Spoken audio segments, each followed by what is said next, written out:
Hi there, we're going to talk about composite functions in this lesson. It'll be a short little lesson.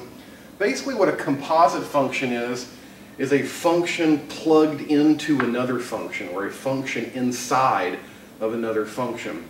And there's a lot of uses for the composite function concept in algebra and calculus, which we'll talk about a little bit later.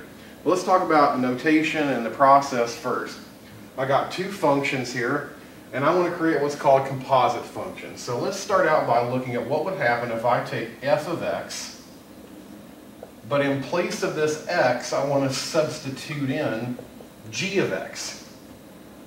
Well, what that means is you look at the function on the outside, f, which is 1 over x, but I'm just going to put a parenthesis in there for the x right now.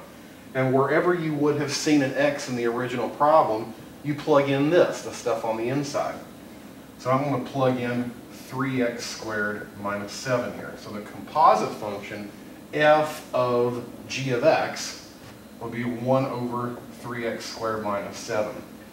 I could also go the other way. I could say, what is g of f of x?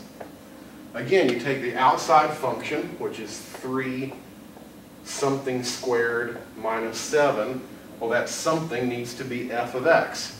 So you plug 1 over x into that parenthesis.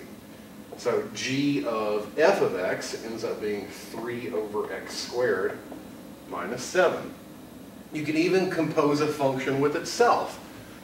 You can say, well, what if I had, let's do g of g of x. Well, that would say to take g, 3 times something squared minus 7, and plug in g wherever you would see an x. So in place of this x, I want to plug in another 3x squared minus 7.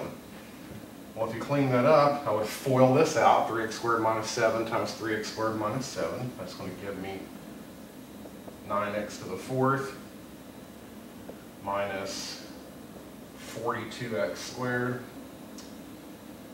plus 49.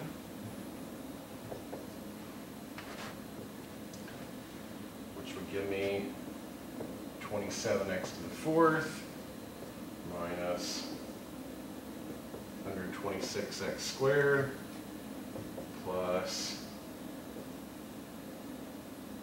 147 minus 7 .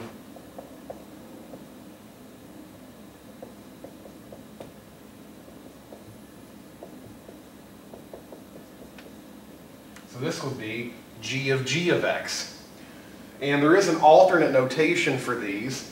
Instead of saying f of g of x like this, you'll also see it written this way. You'll see it written f with a little circle, f of g of x. Now, I don't care which notation you use, but I like this notation better because it more carefully and obviously illustrates that you take this function and you plug this one inside of it.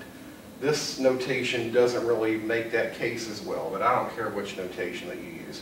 Okay, and we're going to be using this for a lot of different stuff, in particular to talk about inverse functions, but right now that's the way we handle calculating a composite function.